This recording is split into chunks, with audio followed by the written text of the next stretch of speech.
그리스도를 만난 바울이라는 제목을 가지고 말씀을 전하고자 합니다. 나무가 잘 자라기 위해서는 가지치기를 잘해 주어야 합니다. 잘 자라지 못한 가지들을 잘라줘야만 실한 가지가 꽃을 피우고 열매를 더 많이 맺을 수 있기 때문에 그렇습니다. 가지를 자르는 것이 아깝더라도 잘라줘야만 양분을 빼앗기지 않습니다. 혹시 여러분의 삶에는 필요 없는 가지는 없습니까? 아무리 여러분의 삶에서 이건 정말 중요해, 나한테 이건 없어서는 안 돼 라는 생각을 가지고 있어도 그것이 열매를 맺을 수 없다면, 하나님의 뜻을 이룰 수 없다면 잘라내야만 합니다. 지금 세상은 영적으로 아주 혼탁해져 있습니다. 이런 세상에서 진리의 말씀을 중심에 두고 선과 악을 온전히 분별하지 못하면 하나님의 나라에 들어갈 수 없다는 것을 꼭 명심하시기를 바랍니다. 바울에 대한 설교는 두 번에 나누어서 전하도록 하겠습니다. 사도 바울은 그리스도를 영접한 후 삶의 방향을 완전히 바꾸었습니다. 그는 거듭남을 경험한 후 오직 예수 그리스도가 구원이다 라는 것을 깨닫게 된 거예요. 이런 깨달음은 진심으로 자신의 의를 버리는 계기가 되었고, 정말 모든 사람이 구원을 받는 것이 하나님의 뜻이구나 라는 것을 깨닫는 영적 성장을 이루게 되었습니다. 사도행전 20장 6절에서 7절에 우리는 무교절 후에 빌립보에서 배로 떠나 닷새만에 드로아에 있는 그들에게 가서 이레를 머무니라. 그 주간의 첫날에 우리가 떡을 떼려 하여 모였더니 바울이 이튿날 떠나고자 하여 그들에게 강론할새 말을 밤중까지 계속하매. 여기 이제 절기가 보이죠? 자, 복습. 6월절은 1월 14일, 1월은 니산월, 그쵸? 무교절은 15일부터 22일, 15일부터 22일 중간에 안식일이 있습니다. 안식일 첫날에 벼를 자르는 날을 초실절, 게네살의 평야에 있는 보리를 가장 먼저 자른다 있지 않았죠? 누가와 바울은 디스포라의 관습에 따라 무교절 절기를 지켰습니다. 바울은 무교절 절기를 지키면서 6월절 어린 양이 대신 예수님을 생각했을 거예요. 그리고 율법을 목숨처럼 지키는 유대인들의 신앙을 다시 객관적으로 볼 수 있었을 것입니다. 예수 그리스도를 영접하고 맞는 절기는 그에게 다른 의미로 느껴졌을 것이며, 자신도 율법대로 사는 것이 참된 신앙이다 라고 지금까지 살아왔지만 지금 복음을 전하고 있는 자신의 변화에 대해서 생각이 많았을 것입니다. 예수 그리스도께서 이방인의 사도로 자기를 세워주신 것을 생각하면서 정말 놀라운 일이라 말이죠. 자기는 오로지 율법만 가지고 사는 사람이에요. 그래서 모든 사람들보다, 나이 든 사람보다 율법을 훨씬 많이 알고 잘 지킨 사람입니다. 지금 그 사람이 복음을 전하고 있는 거예요. 그러니까 하나님께서 나를 이 자리에서 이 자리로 옮겨주셨으니까 내가 사명을 잘 감당해야 되겠다라는 생각을 하게 되었을 것입니다. 바울이 이틀 걸리는 거리를 닷새 만에 갔다라는 것은 날씨가 굉장히 안 좋았다, 배로 갔거든요. 안 좋았다는 것을 알 수 있죠. 자, 지난주에 배웠습니다. 무교절 다음에 한 주간 동안에 북서풍이 분다고 했죠. 아주 세찬 바람과 추운 바람이 분다고 그랬어요. 그러니까 배가 가기가 굉장히 힘들었을 것입니다. 북서풍이 끝나고 남도풍이 불 때 가면 이틀 만에 갔겠죠. 그러나 자기를 기다리고 있는 사람들을 생각을 해서 그는 닷새에 걸려서 드로아로 간 것입니다. 바울은 이렇게 주어진 환경에 최선을 다하는 거예요. 힘에 지나도록 하나님의 일을 감당하는 것입니다. 안식 후 첫날은 안식일 다음 날인 일요일을 말하는 것입니다. 유대인들이 지키는 안식일은 금요일 저녁부터 토요일 저녁까지예요.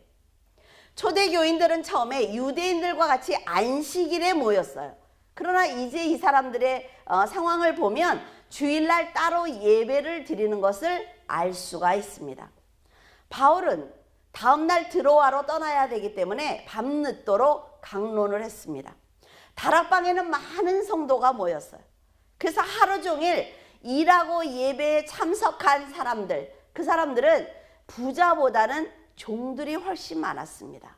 그러니까 그들이 와서 밤새 하루 종일 일하고 와서 밤새 예배를 드리고 설교를 듣는 건 그리 쉽지 않단 말이죠. 우리는 30분 40분 예배를 드려도 어때요? 점점 졸립잖아요. 그렇죠? 그런데 이 사람들은 밤새 설교를 듣는 거예요. 밤새. 그 중에 유두고라는 사람이 있었어요. 그 유두고가 하루 종일 일을 하고 사람들이 얼마나 많으면 창틀에 걸터 앉았겠어요. 창틀에 이렇게 걸터 앉아서 졸다가 3층에서 떨어지게 되었습니다.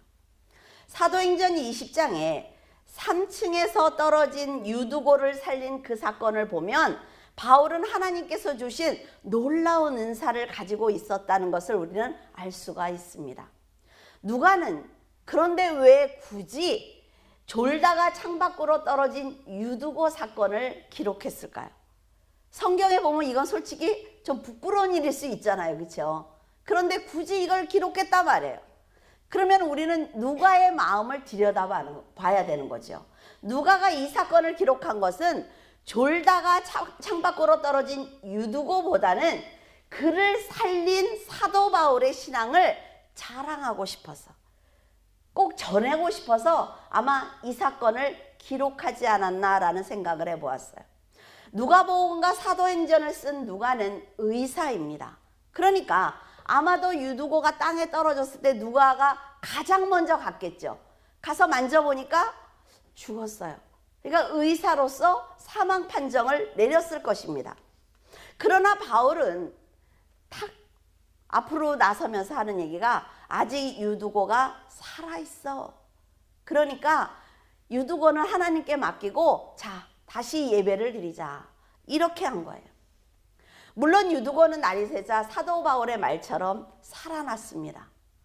분명히 죽은 것 같은 유두고에게 생명을 보는 영적인 눈, 그것은 바로 예수님께서 죽은 나사로에게서 생명을 보시는 눈과 같은 것입니다. 생명이 끊어진 사람에게 생명이 있다고 확신 있게 말할 수 있는 것은 하나님께서 주신 은혜를 가진 자만이 알 수가 있단 말이죠. 생명은 하나님께서 주관하시는 거예요. 그러니까 성도는 죽은 것처럼 보이는 세상 사람들을 바울이 유두고를 하나님께 맡기고 복음을 전한 것처럼 우리는 복음만 전하면 됩니다. 교만하게 저 사람은 구원을 받을 수 있어. 내가 보니까 저 사람은 구원을 받을 수 없어. 복음을 전해봐야 소용없어. 저런 사람이 변하겠어? 이거는 악한 거란 말이죠. 자, 그 사람이 영적으로 죽어 보여도 상관없습니다. 그냥 하나님께 맡기고 나는 최선을 다해서 복음을 전하면 되는 거예요. 나머지는 하나님이 하시겠죠. 우리가 결정할 필요가 없다는 거죠. 우리는 그런데 지금 세상 사람들이 생명이 없다. 지금 저 사람들이 막 개독교 막 이러잖아요. 목사들은 거의 개야 지금. 그렇게 한다고 해도 우리가 그 사람들을 대적할 필요가 없다는 거예요. 우리는 하나님 앞에 기도하면 돼요. 하나님께서 성도를 부끄럽게 하시지 않는다는 믿음으로 우리가 복음을 전한다면 하나님께서 그들이 그리스도를 영접하도록 그들의 마음을 열어주실 것입니다. 사도행전 9장 4절에서 5절에 땅에 엎드려져 들음에 소리 있어 이르되 사울아 사울아 내가 어찌하여 나를 박해하느냐 하시거늘 대답하되 주여 누구시니까 이르되 나는 네가 박해하는 예수니라. 성경에 보면 사도 바울의 이름을 두 가지로 부르고 있습니다. 사울과 바울로 부르죠. 그러니까 나쁜 사람일 때는 사울이고 좋은 사람일 때는 바울이 아니에요. 사울은 히브리식 이름이에요. 구약에 히브리어를 썼죠. 그런 식으로 사울이고 이쪽은 헬라어, 로마 시대 때 헬라어를 썼잖아요. 그래서 신약은 헬라어로 돼 있단 말이에요. 그때는 바울이다 이렇게 불렀어요. 근데 바울이 회심하고 난 다음에 계속 사울을 바울이라고 불렀습니다. 바울은 베냐민 지파로서 길리기아 다소에서 로마 시민권을 가질 정도로 재력과 명성을 가진 가문에서 태어났습니다. 8일 만에 할례를 받았고 율법의 엄한 교육을 받고 자랐기 때문에 동년배들보다 훨씬 더 율법을 잘 지키고 열심히 일하는 사람이었어요.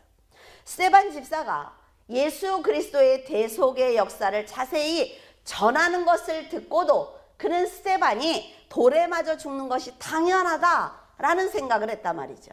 스데반이 전하면서 자기 생명을 주는 거는 사도 바울을 변화시키지 못한 거예요.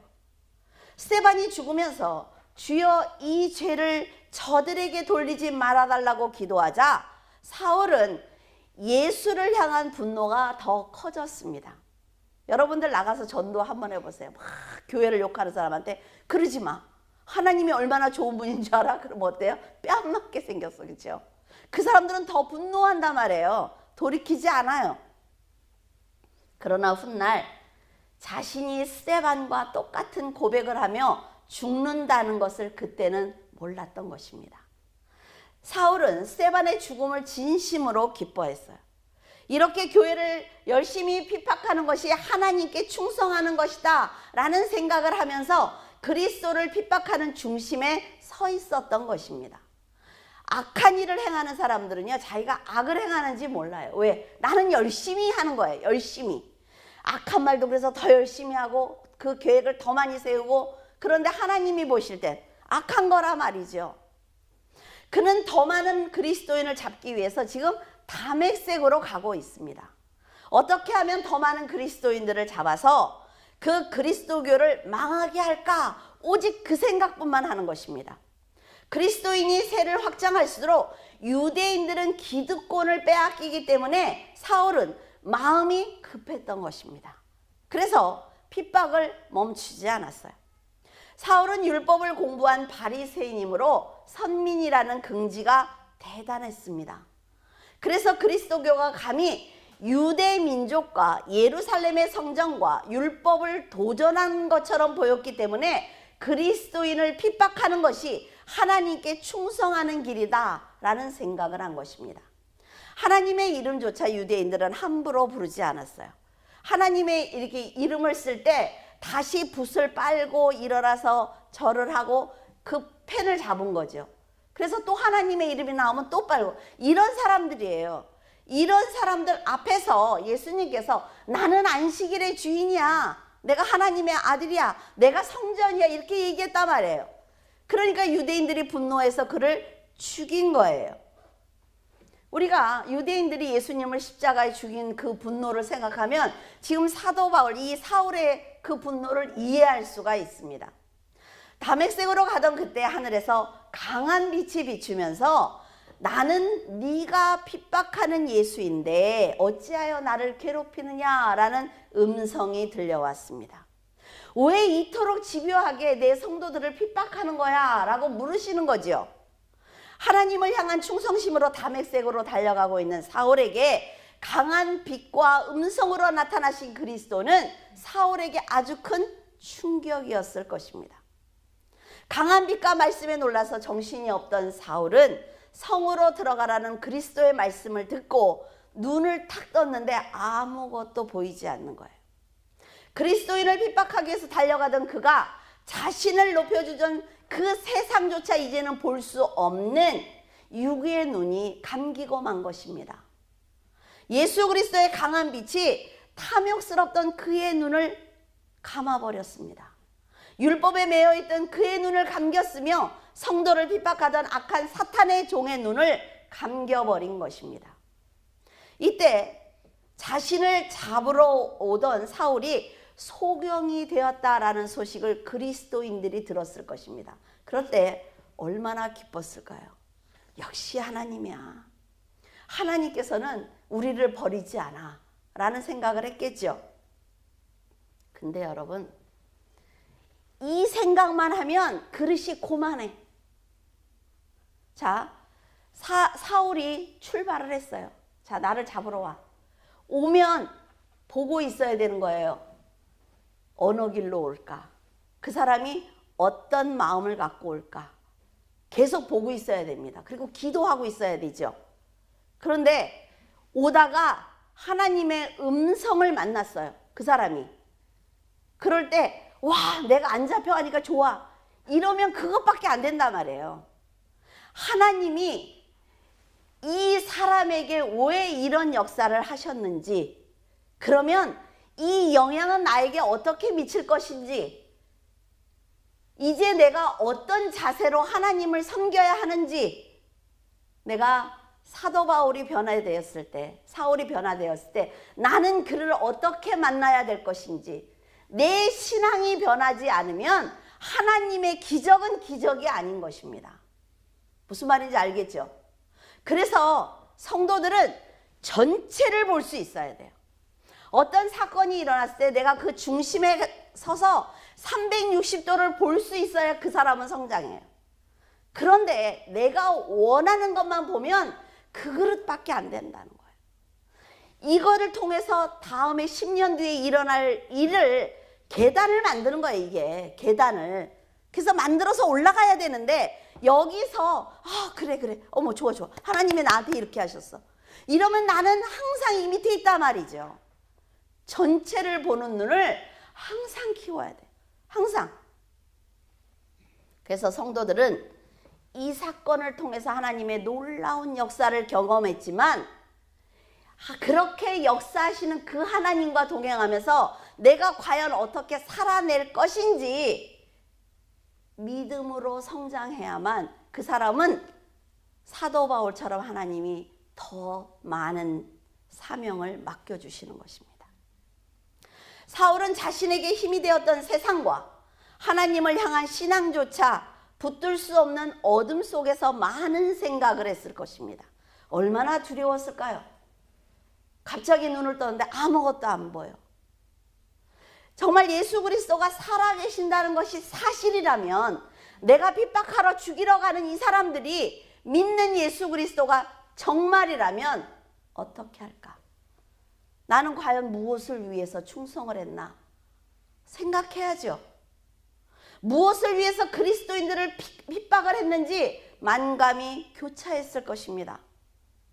이렇게 자신이 그리스도를 인정할 것이라는 생각을 한 번도 해보지 않았기 때문에 행동의 정당성을 주장할 수 있었어요. 율법을 받았잖아. 그러니까 쟤들은 이단이야. 죽여야지. 조금만 더 율법을 깊이 들어갔다면 율법이 말하는 그 모든 것들이 예수 그리스도였구나 라는 것을 깨달았을 것입니다. 근데 자기 생각에 갇혀 있어. 우리는 내 생각이 다 옳아. 절대로 안 변해. 이러니까 성장하지 못하는 거예요. 죽어가는 스데반을 보면서 불쌍하다는 생각조차 하지 않았단 말이죠. 스데반이 왜 천사와 같은 얼굴로 마지막 순간까지 기도를 했는지 그때는 이해가 되지 않았습니다. 그런데 그리스도를 만나는 순간 십자가를 진 예수 그리스도가 구세주라는 것을 깨닫게 되면서 스데반이 이해가 되는 것입니다. 하나님께서는 아나니아에게 말씀하시기를, 그가 지금까지는 성도들을 핍박한 거 알아. 그런데 사실 내가 그를 처음부터 이방인의 사도로 주님의 이름으로, 그리고 세상의 임금과 이스라엘 자손에게 나를 전하기 위해서 택한 나의 그릇이야. 그러니까 네가 가서 기도해 줄래? 라고 말씀하셨어요. 자, 아까 말씀드렸죠. 아나니아는 사도 바울이 움직이는 그 모든 것, 하나님께서 어떻게 역사하시는지를 다 보고 따라온 사람이에요. 그러니까 기도해 줄래? 그러니까 네. 하게 되는 거죠. 하나님께서는 아나니아가 기도해 주지 않아도 그 사울의 눈을 치료하실 수 있습니다. 그러나 굳이 아나니아에게 부탁하신 것은 그 모든 과정을 보고 따라왔던 그 아나니아, 충만한 아나니아, 하나님께서 역사하시는 것에 관심을 가지고 따라왔던 그 아나니아가 복을 받을 수 있도록 상급을 주시기 위해서 그에게 부탁하시는 거예요. 하나님은 한 가지 사건을 가지고 여러 가지 일을 하신다 말이죠. 물줄기 교회에서 일어나는 모든 일을 가지고 성도들에게 모두 다 역사하시는 거예요. 하나님은 언제나 한 사건으로 이렇게 일하시기 때문에 항상 쫓아가야 되는 것입니다. 그래, 뭐 그 일을 일어날 수 있지. 그 사람이 그렇게 많은 일을 했대? 뭐 그럴 수 있지. 그 사람은 돈이 있으니까 해도 돼. 아니요. 그렇지 않습니다. 만약 여러분이 아나니아라면 어떻게 하시겠습니까? 내 믿음의 형제들을 옥에 가두고 죽이는 사울을 위해서 하나님이 지금 여러분에게 음성으로 걔를 위해서 기도해 줄래? 이렇게 말씀하신다면 여러분 기쁨으로 순종하시겠습니까? 그가 눈을 뜨면 내 형제들을 또다시 죽일 수 있단 말이죠. 저는 아나니아가 하나님의 말씀을 듣고 갈등했을 거라고 생각을 해요. 그럼에도 불구하고 아나니아는 하나님의 말씀에 순종했습니다. 스데반을 죽이고 성도를 옥에 가두는 사울을 하나님이 명령하셨기 때문에 기도해 주는 아나니아를 보면서 이것이 성도들이 어디까지 하나님께 순종해야 하는지 그 본이구나 라는 생각을 했어요. 아나니아가 만일 끝까지 거절했다면 하나님은 다른 사람을 통해서 역사하셨을 것입니다. 근데 우리는 꼭 내가 해야 되는 줄 알아. 하나님 저한테 그거 안 해주시면 하나님 손해죠. 이런 얘기를 너무 많이 들어요. 아니요. 하나님과 무슨 상관이 있어. 정말 조금만 건드리면 막 하나님을 위해서 죽겠다고 하는 사람이 너무 많은데 뭐 굳이 안 하겠다는 그 사람한테 잘 생각하셔야 돼요. 그러나 아나니아는요, 사람의 감정보다는 순종이 먼저라는 것을 알았습니다.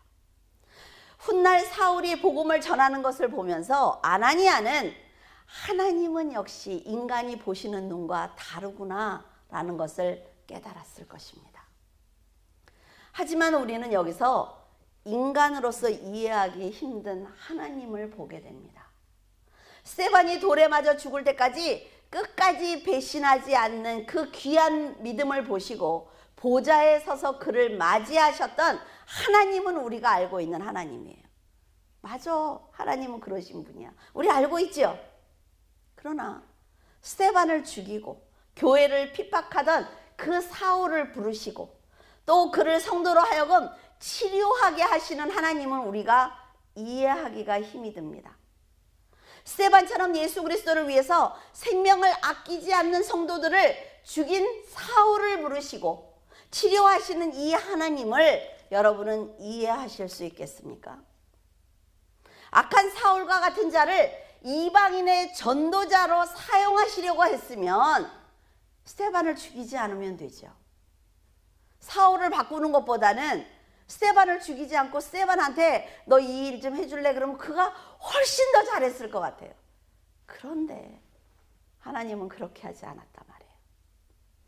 인간의 생각에는 사울보다 믿음으로 충만한 우리가 훨씬 더 나은 사람 같고 저렇게 사람을 죽인 살인자보다는 우리가 훨씬 더 선한 것 같지만 하나님은 그를 회개시켜서 그를 사용하신단 말이에요. 어때요? 이런 하나님을 우리가 이해할 수 있습니까? 그래서 성도들이 늘 하는 말이 있어요. 어머, 그 사람이 죽었대. 그 사람이 그렇게 착한 사람이? 그 사람이 망했어?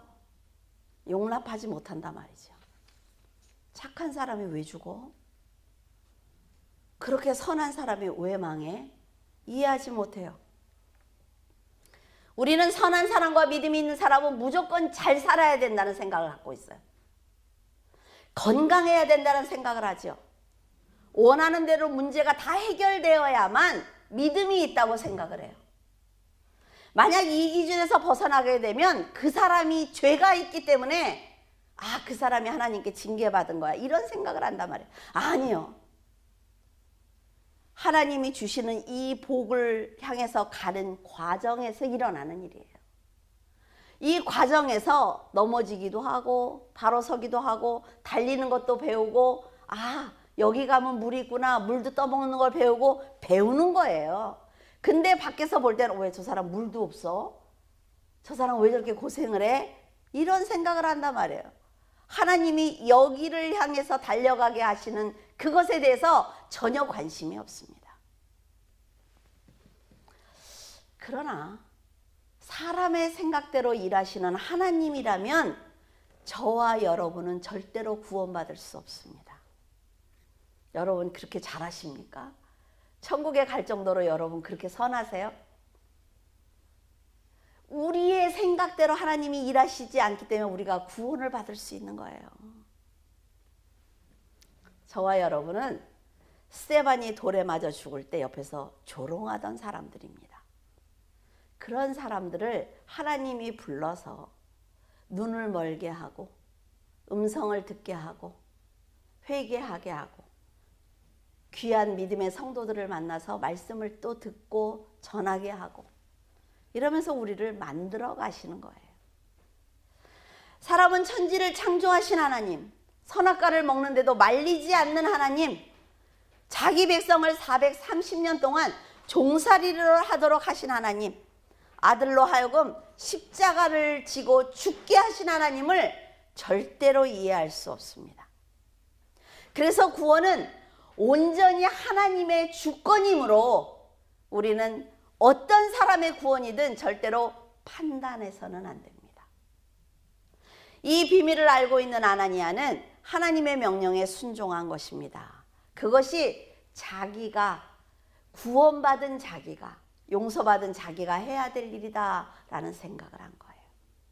여러분도 꼭 이해가 되었을 때 순종할 것이 아니라 말씀이 가라고 하면 가고 서라고 하면 서야 합니다. 난 도저히 내가 배운 상식으로 내가 여지까지 세상에서 배운 공부 그 지식으로 이해할 수 없습니다. 이건 할 수 없습니다 라고 얘기하면 그 자리에서 끝인 거예요.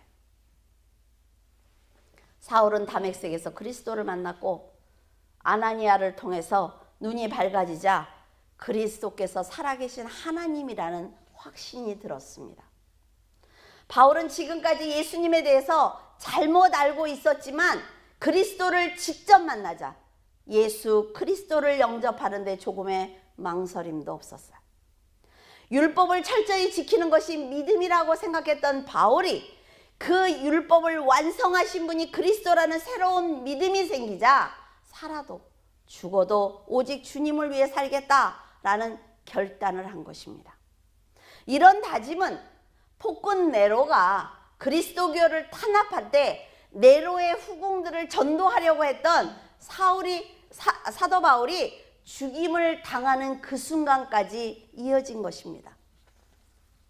우리는 어떤 결심을 해요. 그러면 딱 그때뿐이야. 결심하는 그 몇 시간 동안. 그러다가 아이 그래 내일부터 해야지 뭐 내일부터. 이렇게 그걸 안 할 핑계를 찾아. 내가 막 지금 몸이 굉장히 아파지는 것 같아. 막 이런 핑계를 찾는단 말이야. 안 하려고. 이렇게 주님을 만나는 순간 자기의 생명을 포기하는 믿음을 갖는 사람이 바로 그리스도를 만난 사람입니다. 빌립보서 3장 7절에 그러나 무엇이든 내게 유익하던 것을 내가 그리스도를 위하여 다 해로 여길 뿐더러 또한 모든 것을 해로 여김은 내 주 그리스도 예수를 아는 지식이 가장 고상함이라. 내가 그를 위하여 모든 것을 잃어버리고 배설물로 여김은 그리스도를 얻고.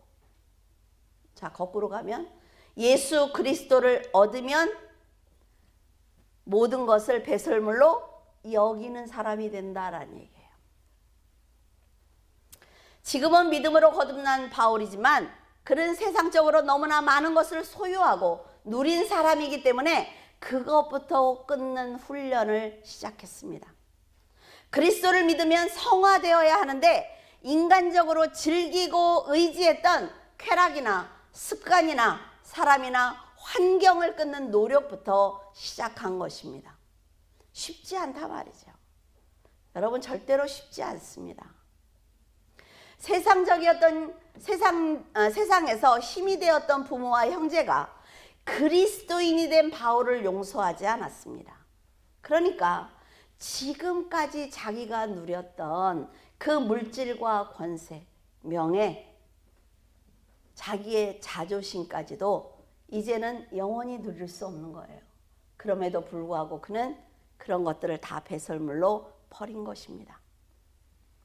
만약 여러분이 바울처럼 세상의 권세와 그리스도를 선택해야 되는 그런 자리에 서게 된다면 어떤 선택을 하시겠습니까? 이런 선택을 하기 위해서는 말씀을 알아야 된다 말이죠. 율법이 다라는 걸 믿고 있던 사도 바울처럼 우리가 진리를 모르면 똑같은 선택을 할 수가 있어요. 그 길이 잘못된 길이라는 걸 알아야지 안 가죠. 근데 우리는 성경을 읽는 걸 원치 않는단 말이죠. 성경을 보고 깨닫는 걸 원치 않아요. 그거는 목사만 하는 건 줄 알아. 좀 성경을 열심히 읽으면 뭐라래요? 너 목사 하려고 그래? 왜 목사만 해요? 천국은 똑같이 들어가는데. 천국은 가고 싶다며. 그런데 진리를 깨달으려고 하지 않는단 말이죠. 사람은 소유가 적어지는 것을 두려워하기 때문에 생각처럼 쉽게 결정할 수 없습니다. 그래서 노력이 필요해요. 힘으로 삼았던 세상을 먼저 내려놓아야만 버린 세상을 다시 담을 수 있는 영적 권세의 그릇을 가질 수가 있습니다. 자, 여러분 생각을 해보세요. 내 그릇은 얼마나인가? 자, 머릿속으로 생각을 해보세요. 하나님이 자, 이렇게 엄청난 축복의 물을 하나님은요 이렇게 찔찔찔찔찔 부어주지 않아요. 확 부어줘. 이렇게 확. 그러면 내 그릇이 오만하면 다 넘치죠. 내가 뭔가를 받은 것 같은데 남은 거 또 그만큼이야. 또 화가 나. 또 불평해. 자, 내가 열심히 종이로 만들었어. 그릇을. 근데 하나님이 확 부어줬어. 그럼 어때요? 팍! 알지? 어떻게 되는지 그릇이 팍! 그러니까 또 없어. 또 갈증나. 이러면 안 된다는 거예요. 이러면 안 돼요. 질그릇은 물이 닿으면 어때요? 녹아버려. 그렇죠? 뭘로 만들어야 돼요? 노시나 금이나 은으로. 최소한 나무로. 하나님이 팍 부어졌을 때 버텨내야 된단 말이죠. 그래야 그거 갖고 이거 받고 다음 뭐 좀 이런 게 있어야지. 뭘 주면 다 쏟아버리고 하나님이 나눠줘라 그러면 저 먹을 것도 없습니다. 맨날. 단단한 그릇을 만들기 위해서는 어떻게 해야 됩니까? 날마다 최선의 삶을 살아야 돼요. 사도 바울이 이걸 알았단 말이에요. 하나님이 영적인 하늘의 복, 은사 다 부어줘도 하나도 흘리지 않았습니다. 그 사람은. 세상은 소유가 많아야 높임을 받을 수 있다고 말을 합니다. 그리고 그렇게 가르치죠. 그러나 교회는 너의 의의를 버려야 되고 죽어야 되고 계속 버리면서 살아야 된다라고 가르치니까 갈등이 생기는 것입니다. 하지만 세상은 해가 뜨면 사라지는 안개와 같기 때문에 죄된 마음을 다 버려야만 하나님의 영광을 받을 수가 있는 것입니다. 하나님의 영광을 정말 바느질만큼만 받아도 살 수 있어요. 살 수 있습니다. 만약 여러분이 욕심을 버리지 못해서 세상을 움켜쥐고 있었는데 하나님을 갑자기 만났어요. 어떻게 하시겠습니까? 바울은 어제까지 예수 그리스도를 믿는 그리스도인을 핍박했지만 주님을 영접한 후에 진리에 대한 확신이 생겼기 때문에 말과 행동이 완전히 달라진 거예요. 내 입에서 나오는 말이 달라지지 않고 내 행동이 달라지지 않으면 예수 그리스도를 만나지 않은 것입니다. 우리는 교회만 다니면 구원받았다고 생각한단 말이죠. 아니요. 그렇게 구원이 쉬우면 하나님의 아들이 왜 죽어요? 여러분, 구원 쉽지 않습니다. 하나님이 이 땅에 오셔서 자신을 주신 것만큼 우리도 노력해야지요.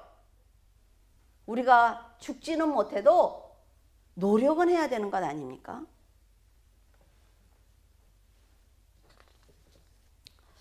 그리스도인을 핍박하던 율법은 유대인들을 설득하는 도구가 되었습니다. 그래서 공부 열심히 해야 돼요. 책 많이 읽어야 됩니다. 뭘 알아야 얘기를 할 거 아니에요. 그렇죠? 자랑이었던 가문과 신분은 로마인에게 복음을 전하는 도구가 되었습니다. 잘 살아야 돼요. 잘 살아야 됩니다. 그래서 자녀들에게도 자랑이 되어야 돼요. 부모는. 바울은 율법의 지식보다 그리스도를 아는 지식이 더 차원이 높고 참된 진리라는 것을 알았기 때문에 세상에서 힘으로 여겼던 모든 것이 해로 여길 수가 있었던 것입니다. 성경 말씀을 깨닫고 은혜로 역사하시는 하나님을 만나면 수준 높게 여겨졌던 세상의 학문이 초등학문처럼 보이는 거예요. 왜 그런 줄 아십니까? 세상의 모든 학문은 답이 없어요. 그런데 하나님의 진리의 말씀은 다 답이 있습니다. 답이 있어요. 세상에 그 진화론 연구하는 사람들하고 만나면요, 다 대답해 줄 수 있어요. 성경에 다 나와 있잖아요. 여러분은 지금 여러분이 알고 있는 말씀을 참된 진리라고 생각하십니까? 그렇다면 사도 바울처럼 그리스도를 위해서 지금까지 힘으로 여겼던 모든 것을 배설물로 여기시기를 바랍니다. 그리스도를 위해서라면 자신이 누리던 세상 것을 배설물로 버리고 목숨을 다해 헌신하는 사도 바울의 고백이 여러분의 고백이 되어야만 합니다. 사도행전 9장 27절에 보면 바나바는 바울을 데리고 사도들에게 가서 바울이 다메섹 도상에서 주님을 만난 것과 주께서 그에게 행하신 일과 주님을 만난 즉시 바울이 다메섹에서 예수님의 이름으로 어떻게 말씀을 담대하게 선포했는지 다 알려주었습니다. 하나님께서는 여러분과 저에게 사역을 맡기실 때 반드시 동역자를 함께 주십니다. 여러분이 회사를 다니든 아니면 사업을 하든 다 마찬가지예요. 하나님은 반드시 여러분 곁에 동역자를 주셨을 거예요. 모든 선지자와 제자를 볼 때 늘 좋은 동역자들과 함께 복음 사역을 할 수 있도록 도와주신 것입니다. 혼자 이루는 법은 없습니다, 여러분. 물줄기 교회가 목사가 열심히 했다고 해서 물줄기 교회가 되는 것이 아니라 말이죠. 사도 바울에게도 좋은 동역자를 여러 명 허락해 주셨어요. 바울 곁에서 말씀을 함께 전하는 동역자를 주셨습니다. 그리고 바울이 옥에 갇혔을 때 함께 옥에 들어가서 찬양하고 기도하고 위로했던 동역자들을 주셨어요.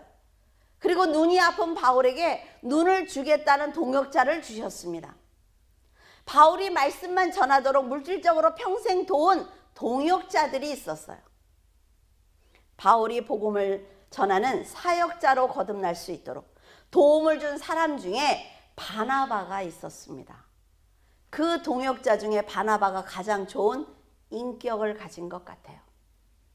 그는 하나님의 나라를 확장할 수만 있다면 언제든지 자기보다 더 연약한 사람들, 그 낮은 자리로 들어가서 어떤 사람이든지 섬길 수 있는 자세가 되어 있었습니다. 구제와 봉사로 존경을 받고 있던 바나바가 바울을 향한 제자들의 의심을 해결해 주기 위해서 중재에 나선 것입니다. 성도를 죽이던 바울이 회심했다라고 얘기하지만 누가 믿겠어요? 그렇지 않습니까? 아니야. 더 많은 그리스도인들을 잡으려고 지금 저러는 거야 라고 할 수 있단 말이죠. 그런데 바울이 복음을 마음껏 전할 수 있도록 그 바나바가 제자들을 만나서 설득한 것입니다. 그리고 나서 어때요? 그 자리를, 자기가 있던 자리를 사도 바울에게 주고 사도 바울이 일할 수 있도록 끝까지 돕는 걸 볼 수가 있어요. 사람은 내 것을 빼앗거나 악한 행동을 한 사람을 동지로 받아들이는 것이 쉽지 않기 때문에 바울을 받아들이는 것이 제자들이나 성도들이나 쉽지 않았을 것입니다. 그러나 바나바를 보고 받아들이는 거예요. 이런 사람이 돼야 된단 말이죠. 우리가 사도 바울이 되지 못하면 바나바처럼 그런 일을 하는 사람이 되어야 되는 거예요. 축구도 보면 그렇더라고요. 그렇죠? 골 넣는 사람 와 이러지만 거기까지 던져준 사람이 있잖아요. 그런 사람들도 뭐 이렇게 올라가더라고요. 그렇죠? 뭐 어시스트 몇 번 했다고 막 이렇게 올라가더라고. 그런 사람들이 돼야 된단 말이에요. 바나바처럼 직분자는 내가 나서는 것이 아니라 하나님이 무엇을 원하시는지, 하나님이 어떤 사람을 세우기를 원하시는지, 그 사람을 세우면 그 사람을 통해서 어때요? 도움을 받습니다. 내가 다 하려고 하는 사람은 미련한 사람이에요. 내가 일을 다 하려고 하는 사람은 바보예요. 전문적인 사람들을 세워서 그들로 하여금 일하게 도와줘야 되는 것입니다. 바울은 그리스도를 위해 선교 사역을 하다가 거짓 선지자 박수 엘루마를 만났습니다. 그는 바울이 복음을 전하지 못하도록 끊임없이 방해를 했고 총독이 복음을 받아들이지 못하도록 끊임없이 방해를 했어요. 그러자 바울은 성령의 충만함을 입어서 엘루마를 크게 책망하면서 마귀의 자식이여, 모든 의의 원수여, 주의 바른 길을 굽게 하기를 그치지 않으면 주의 손이 네 위에 있으니 네가 소경이 될 것이다 라고 저주했습니다. 뭐 막 손을 대고 막 안수하고 흔들고 때리고 이러지 않잖아요. 그렇죠? 그런 데 가면 안 돼요. 바울의 저주로 엘루마는 소경이 되었습니다. 그러나 바울은 주님의 손이 마귀의 종이 된 너를 심판하실 것이라고 선포하면서 자신보다 예수님을 더 높여드린 것입니다. 이 기도를 통해 우리는 바울의 겸손함을 볼 수가 있어요. 그런 것만 쫓아다니는 사람이 있어요. 뭐 지옥에 갔다 왔다, 천국에 갔다 왔다, 막 뭐 그런 거에만 관심을 갖는 사람이 있습니다. 그거 알면 뭐 할 거예요? 천국에 그렇다고 지옥이 그렇다면 알면 뭐 할 거야? 지금 내가 말씀으로 열심히 잘 살아야 천국 갈 거 아니에요. 뭐 지옥이 어떻다 막 그런 얘기만 하는 사람이 있단 말이에요. 그 사람이 지옥 갔다 왔대. 내가 안 갔다 왔잖아. 내가 가야죠. 그럼 내가 가게 해달라고 기도해야지 하나님한테. 말씀이 있는데 말씀을 안 보고 그런 것만 생각한단 말이에요. 그거는 뭐예요? 예수 그리스도와 상관이 없는 거예요. 물론 알 필요는 있어요. 한번 들을 필요는 있죠. 그렇구나. 그냥 거기 가지 않기 위해서 말씀을 더 읽어야 되구나. 이럴 필요는 있지만 매이면 안 됩니다. 자, 사도 바울은요, 자기가 기도해서 소경을 눈뜨게 하고도 뭐라 그래요? 주님이 너를 하고 항상 예수 그리스도를 높입니다. 그래서 사도 바울의 신상에 대해서는 지금도 알려진 게 별로 없어요. 성경에 써 있는 거 외에. 이렇게 겸손한 사람입니다. 여러분, 주님의 일을 방해하는 자는 둘째 사망을 만납니다. 그래서 여러분은 꿈에도 복음을 전하기 위해서 애써야 하고 하나님의 말씀대로 살기 위해서 애써야만 합니다. 교회를 절대로 방해해서는 안 된다 말이죠. 하나님께서는 사도 바울에게 사랑과 은혜를 주신 것처럼 우리에게도 그런 사랑과 은혜를 주셨습니다. 이제는 그 사랑을 돌려드리는 믿음으로 살아야 되는 거예요.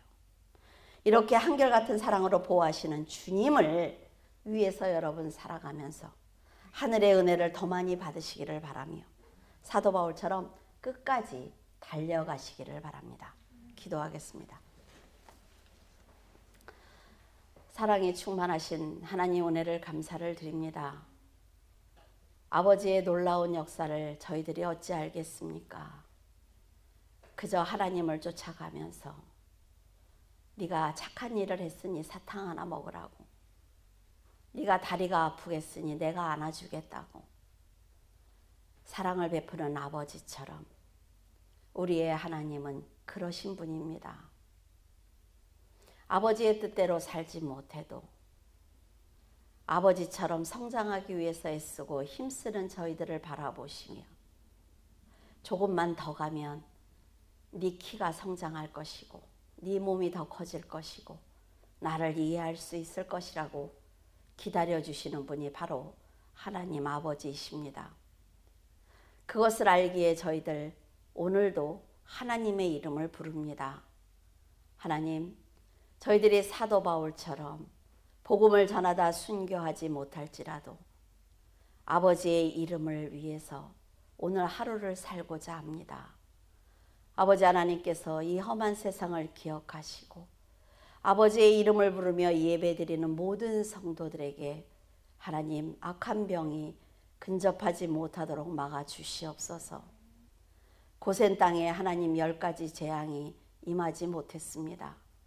아버지 하나님, 저희들에게도 그런 은혜를 허락하시고 아버지의 이름을 부르는 그리스도인들이 아버지의 이름을 부끄럽게 하지 아니하도록 하나님 전염병을 막아주시옵소서.